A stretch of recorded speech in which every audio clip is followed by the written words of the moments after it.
수고하십니다. 자, 이제 주택법입니다. 주택법, 제5편 주택법이고요. 책으로는 이제 209쪽을 펴시고요. 주택법은 주택의 총론, 주택법 총론, 그 다음에 건설과 공급과 관리 규정이 있는데, 관리는 9년 동안 시험, 8년 동안 한 번도 시험 나온 적이 없습니다.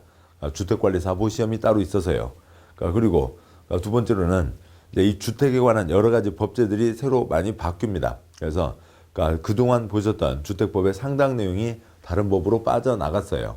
그래서 또 없어진 제도도 있고요. 그래서 주택법에 시험에 출제되었던 것들 중에 상당수가 빠지게 됐습니다. 그래서 공부하실 내용은 줄어들었지만 이 남은 부분에서 좀 더 세부적인 내용들이 나올 수는 있겠죠. 네, 그런 것들까지 대비를 하셔야 되는데, 주택법 역시 핵심적인 내용을 잡고 계시면 되는 거지, 저 깊은 세부적인 내용까지 아주 깊게 갈 수는 없는 겁니다. 그렇게 하시는 건 효율적이지 않겠죠. 먼저 보겠습니다.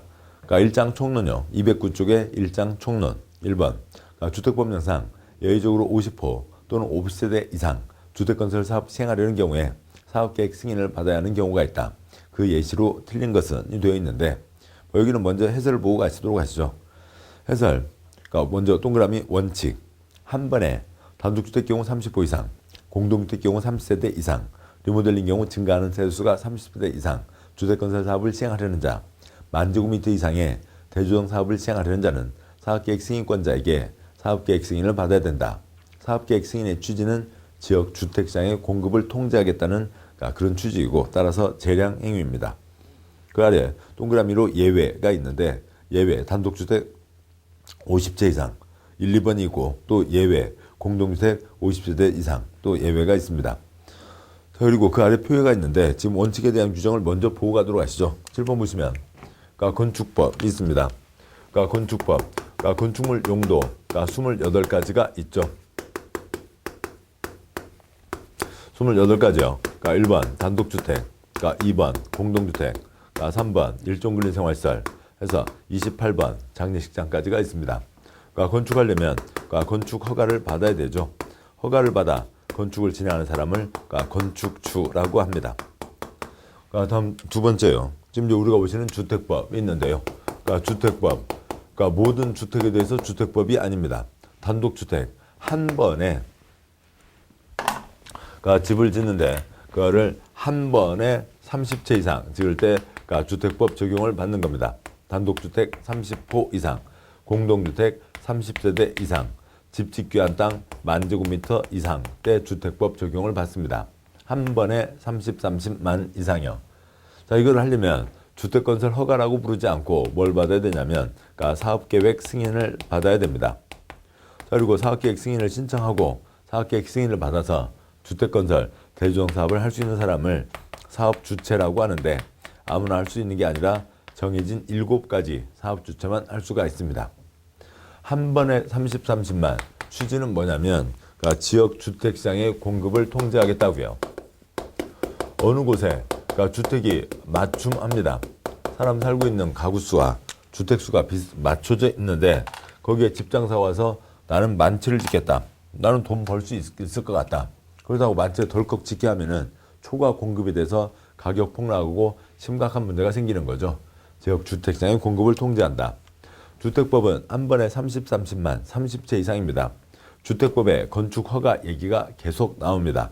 건축허가, 즉 몇 채 미만을 얘기하고요. 30채 미만을 얘기하는 거죠. 이렇게 가는데, 특별한 경우에는 단독주택 50채 이상 때 사업계획 승인 받는 경우도 있고, 공동주택 50채 이상 때 사업계획 승인 받는 그런 예외가 있습니다. 여기는 그 49채까지도 건축법으로 간다는 얘기죠. 큰 혜택입니다. 그런 특별한 혜택 주는 2가지 가까이 경우가 있죠. 다시 해설 보시면, 해설에 첫 번째 동그라미 원칙 4줄이 있었고요. 두 번째 동그라미 예외. 단독주택으로 다음 경우에는 50호 이상일 때 사업계획 승인을 받아야 된다. 1번 공공택지에서 공공사업에 따라 조성된 용지를 개별 필지로 구분하지 않고 일단의 토지로 공급받아 해당 토지에 건설하는 단독주택. 예전에 한때 유행했던 무슨 타운하우스 그런 게 있는 거죠. 2번 건축법 규정에 따른 한옥. 저게 한옥이 맞네? 그게 아니고요. 한옥을 새로 50채 이상을 짓는다고요. 아주 특별한 일이죠. 두 번째 동그라미 예외. 공동주택 50세대 이상 때 사업계획 승인을 받는 경우. 1번 도시형 생활주택 가운데 단지형 연립주택, 단지형 다세대주택으로 다음 요건을 모두 갖춘 경우, 그러니까 도시형 생활주택에 단지형도 있고 원룸형도 있어요. 그 중에서 단지형만, 괄호 원룸형은 이런 완화 규정을 적용받을 수 없다고요. 워낙 작은 집 많이 짓고 벌방들 많이 지어서 이제 그러니까 공실률 50% 거의 뭐 폭탄이 되고 있는 수준입니다. 이제 원룸에 대한 혜택은 더 많이 주지는 않겠다고요. 그러면 단지형 주택으로 그러니까 세대별 주거 전용 면적 30제곱미터 이상이고 주택단지 진입도로 폭이 6m 이상일까? 아니면 2번 도시정비법에 따른 주거환경 개선사업, 주거환경 관리사업을 시행하기 위한 정비구에서 건설하는 공동주택이 있습니다. 다시 문제로 올라가시죠. 1번 문제예요. 50호 50채 이상 때 사학계획 승인을 받는 경우 그 완화 규정으로 틀린 것은 동그라미 1번 공공사업에 따라 조성된 용지를 개별필로 구분하지 않고 일단의 토지로 공급받아 단독주택. 2번 한옥. 3번 도시형 생활주택 가운데 일정한 요건을 갖춘 단지형 연립주택, 단지형 다세주택. 4번 원룸형 주택, 원룸형 주택 X형. 5번 도시정비법에 따른 주거환경 개선사업, 주거환경 관리사업이 있습니다. 답은 4번이 틀렸고요. 2번 문제예요. 주택법령상 주택에 대한 내용으로 옳은 것은 역시 여기도 그 해설, 또 여기 있는 이 해설 이거는 꼭 잡아두셔야 될 중요한 내용이죠. 대한민국에 천차만별 별별 집들이 있습니다. 대한민국에 별별 사람들이 다 있죠. 대한민국 사람을 딱 여러 가지 기준으로 나눌 수 있다고요. 그런데 축구 좋아하는 사람, 안 좋아하는 사람, 나는 그냥 오지간치 좋아요. 그런 사람도 있을 수 있겠죠. 아무튼 뭐 그걸 어떻게 뭐 투표라든지 그 축구 경기장 한번 그 축구를 좋아하는 사람, 안 좋아하는 사람은 구분하기가 쉽지 않죠. 그거는 그 어느 중간대의 그 구분 기준을 잡기가 쉽지 않은 거라고요. 그런데 이 지난 몇 년도에 어느 해당 연도에 프로축구 그 경기장에 돈 내고 입장을 한 사람과 그렇게 하지 않았던 사람으로는 구분할 수는 있겠죠. 또 아니면 뭐 무슨 뭐 탁구를 좋아하는 사람, 안 좋아하는 사람, 뭐 여러 가지로 소고기를 좋아하는 사람, 돼지고기를 좋아하는 사람 여러 가지로 구분할 수도 있겠습니다. 근데 이것들은 좀 복잡하다고요. 근데 누구라도 아는 선명한 기준이 있잖아요. 대한민국 모든 사람, 남성과 여성으로 구분되는 거죠. 또 다른 기준이요. 대한민국 모든 사람, 1999년 12월 31일 밤까지 태어난 사람과 2000년 1월 1일 0시 뒤로 태어난 사람으로 딱 구분되는 거잖아요. 그 주민등록번호 앞에서 뒤에 7에서도 뒤 7의 첫 자리가 1, 2, 3, 4가 있죠. 1, 2, 2000년 전, 3, 4, 2000년 뒤, 1, 3, 남자, 2, 4, 여자, 딱딱 구분이 되는 겁니다. 그래서 대한민국 집도 이건 이쁘고 또 기능이 좋고 여러 3베이고 4베이고 여러 가지 하겠습니다만 딱 구분을 할 수 있는 게 있다고요. 그냥 딱 구분이 되는 겁니다. 근데 그 구분 중에 어느 하나는 우리한테 익숙하지 않은 게 하나 있는 거죠. 그 차이고, 먼저 대한민국 모든 집을 뭐와 뭐로 나누는 거예요. 대한민국 모든 집을 구조에 따라서 단독주택과 공동주택으로 나누는 겁니다. 단독주택과 공동주택이요. 민법에서는 단독소유, 구분소유가 되겠지만 그건 민법 얘기고, 공법에서는요. 건축물 전부와 부속토지, 건축물 일부와 부속토지로 나누는 겁니다. 무슨 얘기예요? 101동 307호만 집이죠. 101동을 통째로 오고 가면서 주무시지는 않는다고요. 101동 307호만 집입니다. 일부잖아요. 건축물의 일부이죠. 통째로 다 씁니다. 이 통째로 다 그 집 식구들만 쓰는 전용 부분만 있으면 얘는 식구들이 쓰는 전용 부분뿐만이 아니라 옆집과 같이 쓰는 공용 부분이 있는 거죠. 공용 부분이 있다, 없다는 구조의 차이로 단독주택과 공동주택을 나누는 겁니다. 그러면 공동주택에 건축법에서는 연다기가 있었습니다만 이쪽 주택법에서는 식구들이 같이 생활하는 것을 전제로 깔고 있습니다. 따라서 주택법에서는 기숙사는 주택에 해당하지 않습니다.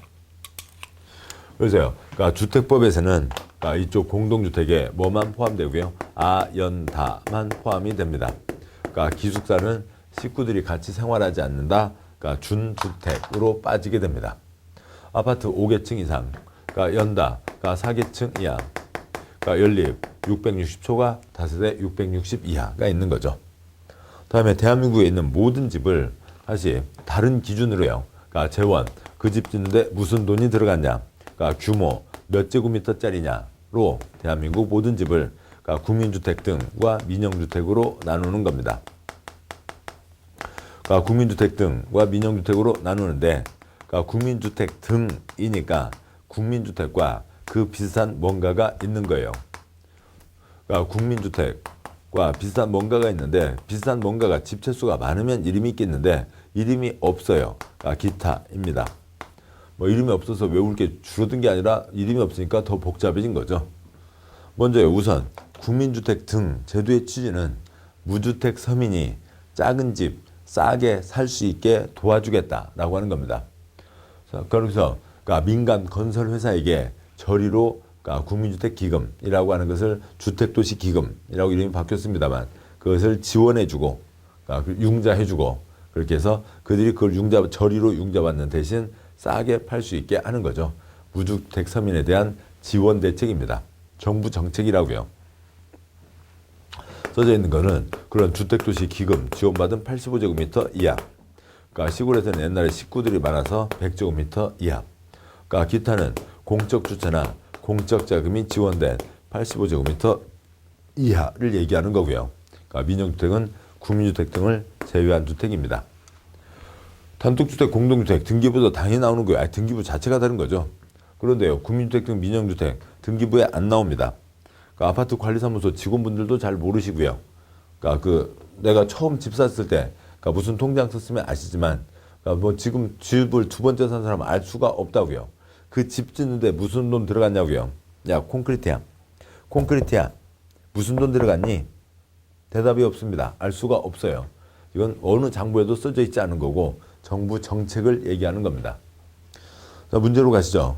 문제예요. 2번 문제. 주택에 대한 내용으로 옳은 것은 동그라미 1번 연립주택. 주택으로서는 한 개동 바닥면적 합계가 660 이하 X요. 7번요. 연다 5계층 4계층. 4계층 이하인데 동당 660초가 동당 주거면적 660 이하이죠. 연립은 660 초과하고 층수가 4계층 이하. 다세대 주택은 660 이하이고 층수가 4계층 이하. 1번 틀렸고요. 동그라미 2번. 국민주택이란 주택도시 기금으로부터 자금을 지원받아 건설 계량되는 주택을 말한다. X요. 기금 지원받고 85제곱미터 이하인 주택을 말하는 거죠. 동그라미 3번. 주택은 단독주택과 공동주택으로 구분하며 그건 맞죠. 그 다음에 공동주택은 국민주택과 민영주택으로 주택 구분한다. X요. 그건 틀렸죠. 국민주택 등과 민영주택으로 구분이 되는 거지 국민주택과 민영주택 구분이 아닙니다. 또 공동주택이 아니라 모든 주택이 되는 거죠. 그렇고요. 동그라미 3번. 국민주택 등과 민영주택의 구분 기준입니다. 동그라미 4번요. 어린이 놀이터, 근린생활시설, 유치원 등은 복리시설이고 관리사무소, 주민운동시설, 경로당은 부대시설이다. 근데 4번도 틀렸는데요. 주택법에 아파트 단지, 주택단지 규정이 적용되죠. 주택법은 여러 채를 짓게 되니까 주택단지를 조성하게 되는 겁니다. 주택단지를 조성하는데 주택단지에는 주택만이 아니라 모두요. 여러 집이 살고 있는데 집만 지어놓고 살라 할 수가 없으니까요. 부대시설, 복리시설도 들어가야 됩니다. 복리시설이요. 옆집 식구들과 같이 생활하게 되는 거예요. 부대시설, 그냥 아스팔트 콘크리트 깔려 있는 것을 얘기합니다.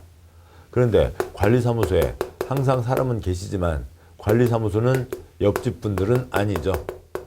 그래서 관리사무소는 사람은 계시지만 복리시설이 아니라 부대시설입니다. 그래서 결론 뭐면 되고요? 관리부대면 됐죠. 관리부대입니다. 전투부대, 지원부대, 보급부대 이 뜻이 관리부대가 있다고요. 따라서 어린이놀이터, 단지 내 상가 근린생활시설, 유치원, 주민운동시설, 경로당 다 말이요. 그것들은 다 복리시설이고 관리사무소만 부대시설인 거죠. 주민운동시설, 경로당은 복리시설입니다. 4번 틀렸고요. 5번 준주택이란 주택 외의 건축물과 부속토지로 주거시설로 이용 가능한 시설을 말한다. 맞죠? 준주택, 차중에 준중형이라는 게 있죠. 세금 매기 위해서 엔진 크기로 소형, 중형, 대형으로 구분을 하고 있는데요. 근데 준중형은 중형차예요? 소형이죠. 소형인데 T코보다는 좀 크다고요. 그래서 준중형, 중형에 가깝다라고 하는 거지. 중형이 아닌 거죠. 준주택이요. 주택이 아니라고요. 주택이 아닌데 사람들이 자고 있다. 그래서 준주택이라고 부르는 거죠. 맞는 것은 5번입니다. 자, 다음에요. 3번 문제요. 그러니까 주택법 주택에 대한 내용으로 옳은 것은 동그라미 1번. 그러니까 공동주택은 아연다 아파트 연립주택 다세대 주택이죠. 다가구 X. 동그라미 2번. 아파트는 6층 이상인 공동주택을 말한다. X요. 주택으로 쓰는 층수가 5개층 이상이죠. 다음에 그러니까 3번. 그러니까 연립주택의 동당 연면적은 660제곱미터를 초과해야 된다. 맞죠? 연립주택 동당 주거면적 660 초과에 4계층 이하니까요. 그거는 그래야 된다. 그런 건 맞죠? 동그라미 4번. 그러니까 구민택은 전용면적 85제곱미터 이하인 주택을 말한다. X요. 뭐 그런 건 아니고요. 기금 지원받은 85 이하를 얘기하는 거죠. 5번. 민영주택은 등록사업자가 건설하는 주택을 말한다. X요. 그냥 민영주택은 구민택 등을 제외한 주택입니다.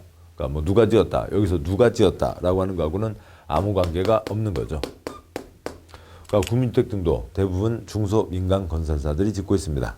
따라서 맞는 것은 3번이 되죠. 4번 문제요. 그러니까 주택법령상 도시형 생활주택에 대한 내용으로 틀린 것은 있습니다.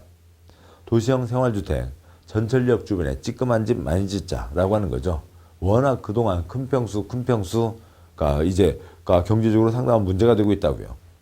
먼저 해설부터 보시죠. 해설에 그러니까 동그라미 2번과 관련된 해설으로 도시형 생활주택이란 300세대 미만의 구민택 규모 85제곱미터 이하에 해당하는 주택 공동주택으로 도시지역에 건설하는 다음 주택을 말한다.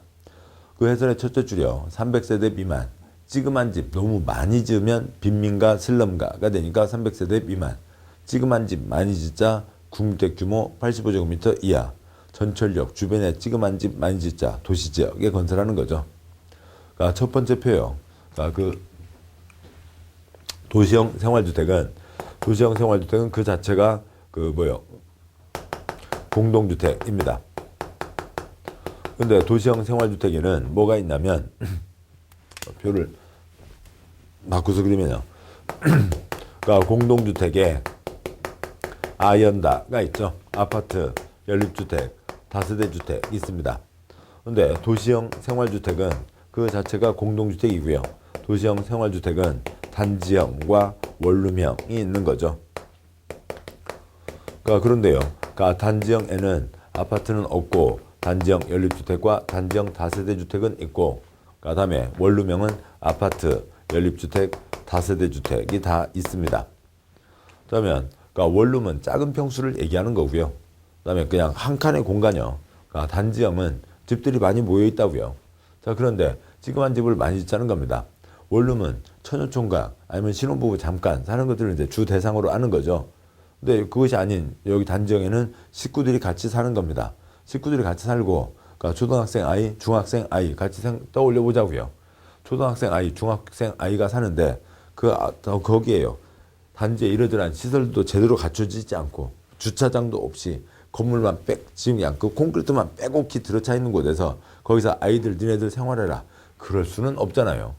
몇 채는 가능하지만 엄청 많이 지어서 5계층 이상이 뭐예요? 5계층 이상이라는 게 80층도 5계층 이상이죠. 5층도 5계층 이상이고 80층도 30층도 5계층 이상입니다. 그러니까 그 정도로 들어서는데 초등학생, 중학생 콘크리트가만 집어넣고 생활할 수는 없잖아요. 그래서 단지형에는 아파트가 없습니다. 80층이요. 그러니까 방 한 칸짜리로 80층이요. 처녀총각들 80층 그 한 건물에 살고 있으면 좋겠네요. 경사났죠. 왜냐하면 엘리베이터에서 부딪힐 일이 더 많습니다. 그러니까 한 건물에 가득히 있으니까요. 아가씨 뭐 짐 들고 가는데 힘들하니까 총각 옆에서 제가 좀 도와드릴까요? 뭐 어쩌고저쩌고 해서 커피도 한 잔 마시게 되고 데이트도 하게 되고 좋은 일이죠. 여기는 문제 없어요. 아이들 초등학생, 중학생 콘크리트 덩어리에다가 놓고 생활할 수가 없다고요. 단지에는 아파트가 없습니다. 그러니까 첫 번째 표요. 그러니까 연다. 그러니까 아파트 5계층 이상, 그다음에 연다 4계층 이하였죠. 그런데 이 단지형 연립과 다세대는 원래 연립 다세대는 4계층 이하지만 단지형 연립과 다세대는 5계층까지 지을 수 있게 해줍니다. 공동주택 면적 제한은 없는 거죠. 그런데 도시형 생활주택은 구민택 규모니까 얼마 이하로 하라고요? 85 이하로 하라고요. 그런데 원룸형은 14에서 50 사이로 한다. 30제곱미터면 방 한 칸 더, 문 한 짝 더 달 수 있다. 구획을 나눌 수 있다라고 하는 거죠. 여기는 작은 평수를 얘기하는 겁니다. 따라서 도시형 생활주택에서는 85 초과하는 주택은 85제곱미터 초과하는 주택은 도시형 생활주택이 될 수가 없죠. 그 두 번째 표의 제일 아래줄이요. 그다음에 이쪽은 아예 아파트가 없고 원룸형은 50제곱미터 이하니까 50제곱미터 초과하는 것은 아예 도시형 50제곱미터 초과하는 아파트는 아예 도시형 생활주택이 될 수가 없죠. 이제 그런 뭐 응용 문제까지 나가고 있는 겁니다. 도시형 생활주택 있습니다. 여기는 일반적인 공동주택을 비교하는 거였고요. 자, 문제를 보시죠. 4번 문제. 틀린 것은 동그라미 1번. 도시형 생활주택은 300세대 미만. 맞죠? 동그라미 2번. 도시형 생활주택은 도시적 외의지역에 도시적 수준의 주거수준을 갖추어 건설한다. X. 그런 거 아니고요. 전철역 주변에 조그만 집, 많은 집자 도시지역에 건설하는 겁니다. 동그라미 3번. 도시형 생활주택은 구민주택 규모로 해야 된다. 맞죠? 찌그만 집, 많은 집자. 동그라미 4번. 도시형 생활주택 가운데 단지형 연립과 단지형 다세대 주택은 허용되지만 단지형 아파트는 허용되지 않는다. 맞죠? 초등학생, 중학생을 어떻게 콘크리트 덩어리다 놓고 생활하게 하겠어요. 동그라미 5번. 도시형 생활주택 가운데 원룸형 주택은 욕실, 보일러실을 제외한 부분을 하나의 공간으로 구성해야 된다. 하나의 공간. 영어 시험도 볼까요? 지금 소련말도 바쁜데요. 하나의 공간. 영어로 뭐예요? 원룸이죠. 원룸입니다. 욕실에는 문 달고요. 보일러실 놔두면 귀뚤 거꾸로 타고 옆으로 타고 시끄럽잖아요. 거기다 문짝 달아놔야 됩니다. 됐습니다. 그러니까 틀린 것은 2번이 틀린 거죠. 5번 문제요. 도시형 생활주택 옳은 것은 동그라미 1번. 도시형 생활주택은 60제곱미터 이하로 한다. X 틀렸고요. 85제곱미터 이하죠. 동그라미 2번. 도시형 생활주택의 종류에 단지형 연립주택, 단지형 다세대주택, 원룸형 주택, 준주택 X요. 준주택은 주택이 아니라고요. 주택이 아닌 거고요. 2번 틀렸죠. 동그라미 3번. 원룸형 주택은 건축법 완화 규정에 따라 건축위원회 심의를 받은 경우에는 주택으로서는 층수를 5층까지 할 수 있다. X요. 그러니까 5층까지 할 수 있는 건 뭐만요? 단지형 연립과 단지형 다세대만요. 4번 원룸형 주택의 경우 세대별 주거 전용 면적은 14제곱미터 이상 50제곱미터 이하여야 한다. 맞죠? 30제곱미터 이상이면 한 칸 더 나눌 수 있고. 동그라미 3번. 하나의 주택단지에는 도시형 생활주택과 그 밖의 일반 공동주택을 함께 건축할 수 없다. 없다. X요. 뭐냐면 이쪽은 좀 주차장 기준이 다른 겁니다. 그러니까 여기는 기본적으로 그러니까 그 한 세대당 한 면. 여기는 좀 많이 복잡하고요. 경우가 다르고요. 원룸형은 예전에 그러니까 14집에 주차면 한 면 확보한 적이 또 있었어요. 근데 지금은 이제 그것 때문에 이제 워낙 사회적 문제가 되니까 다시 바꿨습니다만 14집에 주차 하나면 됩니다. 그러니까 그러면은 70집 지었는데 다음에 5집 주차가 5대라고요. 그러면 65집은 계란 돌려서 정해진 65집은 차 팔고 들어와요. 다 그 건물 옆에다 주차하는 거죠. 그럼 옆에는 주차할 자는 좀 많나요? 옆도 쭈르륵 다 그러니까 도시형 생활주택 원룸들이라고요. 동네가 아수라장이 되는 거죠. 그런 겁니다. 한 건물에다가 일반 주택과 얘를 섞어 지으면 그 앞에 주차장을 어떻게 할 거냐고요. 난리가 벌어지는 겁니다. 안 되는 거죠. 단지에다가는 문제 없어요. 이 동 구분해서 하면 되니까 단지에는 문제가 없어요. 한 건물에는 섞지 마라 라고 하는 겁니다. 그래서 옳은 것은 4번이 되는 거죠. 6번 문제요. 준주택에 해당하는 것은 그러니까 준호 닭이 노가 있죠. 준호 닭이 노가 있습니다.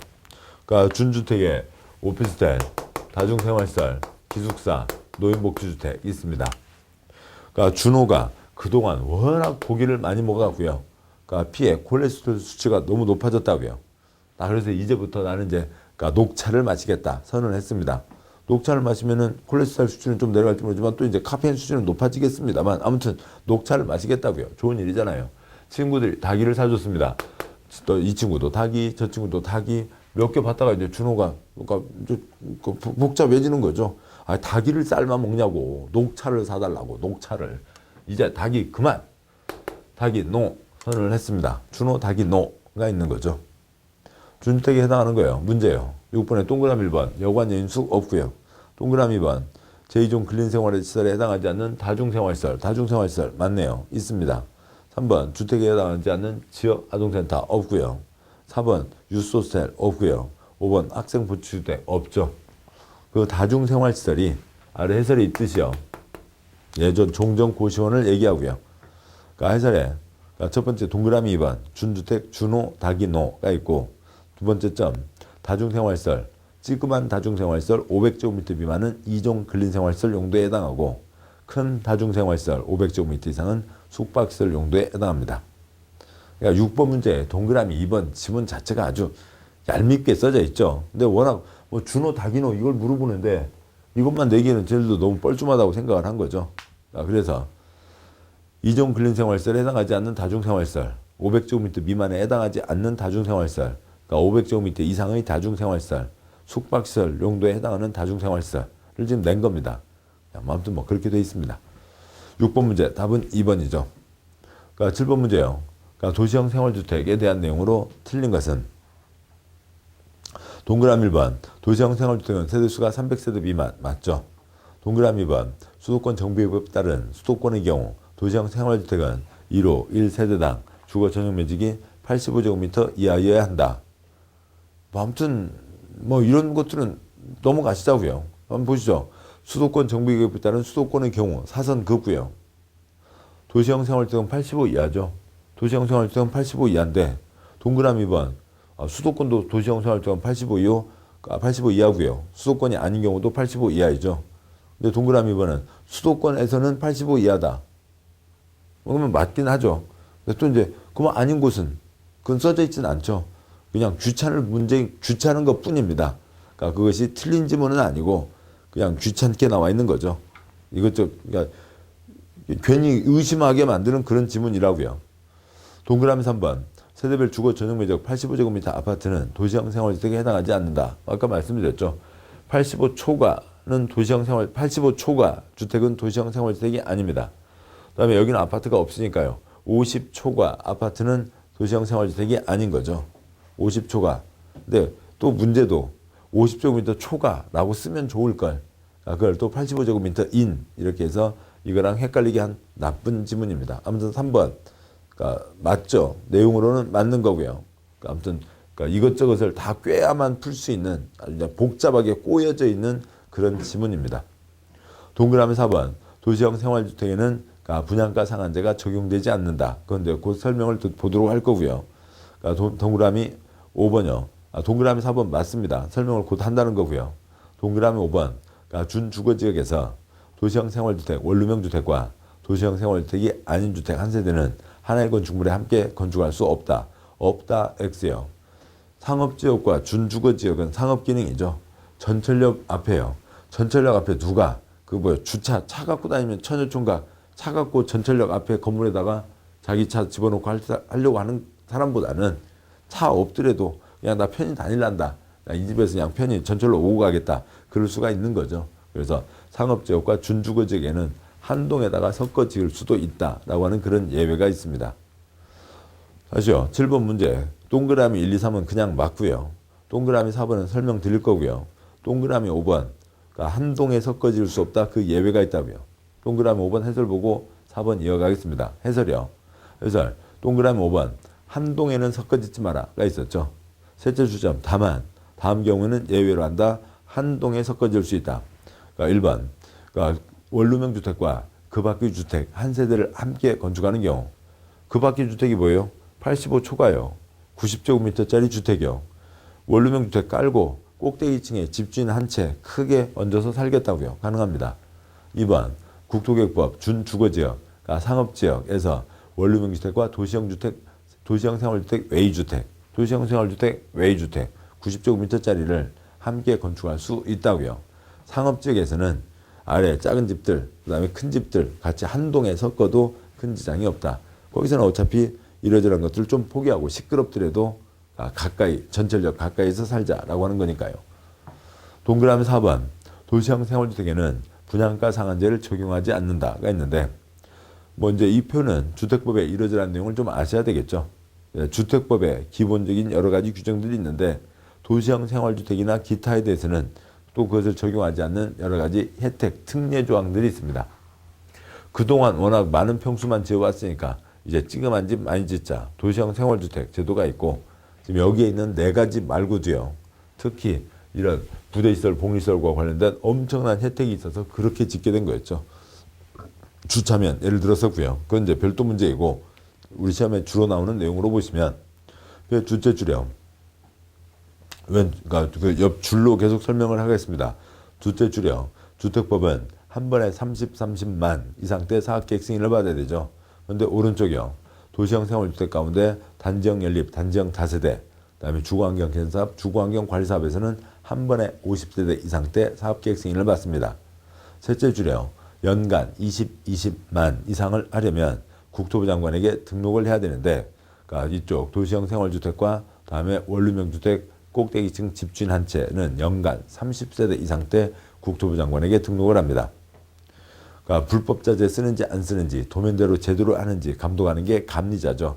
비리 문제가 생길 수 있으니까 주택법은 감리자를 관청에서 집어넣는 거예요. 그런데 오른쪽이요. 공적 주체는 믿을 수 있죠. 도시형 생활주택은 많이 지으라고요. 그런 완화 규정에서 집장사 스스로 감리자를 정할 수 있게 했습니다.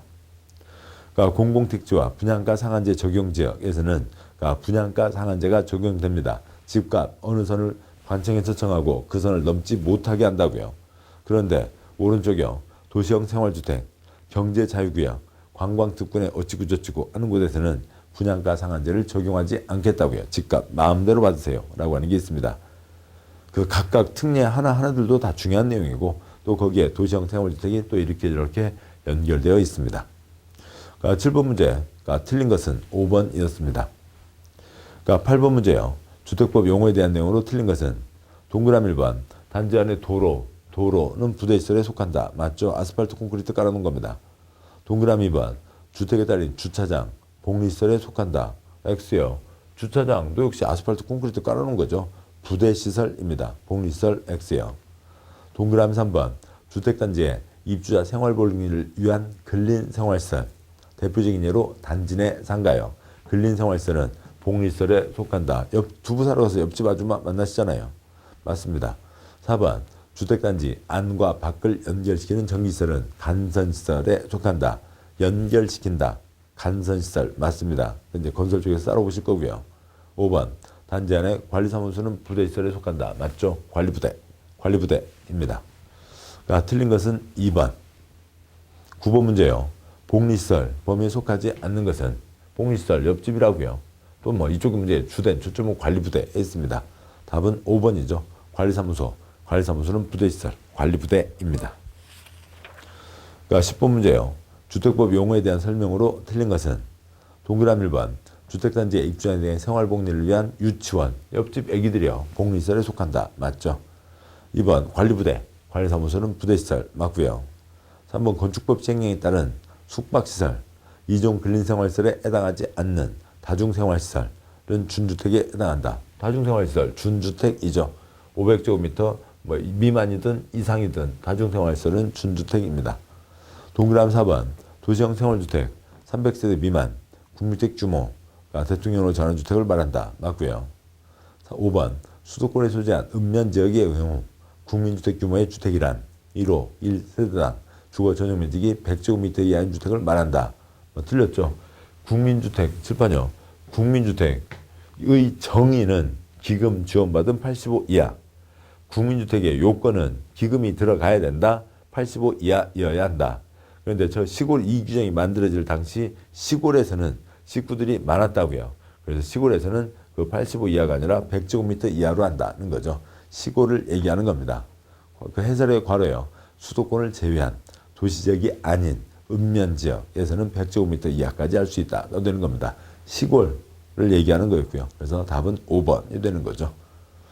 자, 여기까지 해서 주택법 총론을 보셨는데 아무튼 주택법은 기본순환 때도 여러 번 강조드렸지만 주택법은 3번을 보고 나셔야 이제 읽어지는 거예요. 읽을 수가 있습니다. 그러니까 이 하나하나의 단어들 또 주택법 뒤에 있는 내용들 그것들이 다 바탕으로 깔려야 한 줄 한 줄이 나가는 거라고요. 그러려면 3번은 보셔야 한 줄 한 줄이 읽혀지는 거죠. 그러니까 주택법은 횟수에 달려있는 겁니다. 뒤에 있는 내용을 알아야 되고 그 모든 하나하나의 단어들이 다 떠올라야만 그 내용을 다 떠올려야만 이해할 수 있으니까 횟수입니다. 횟수를 쌓아가셔야 되는 거죠. 자, 고생하셨고 여기까지 총론 보셨고 잠깐 쉬고 건설로 가겠습니다. 수고하셨습니다.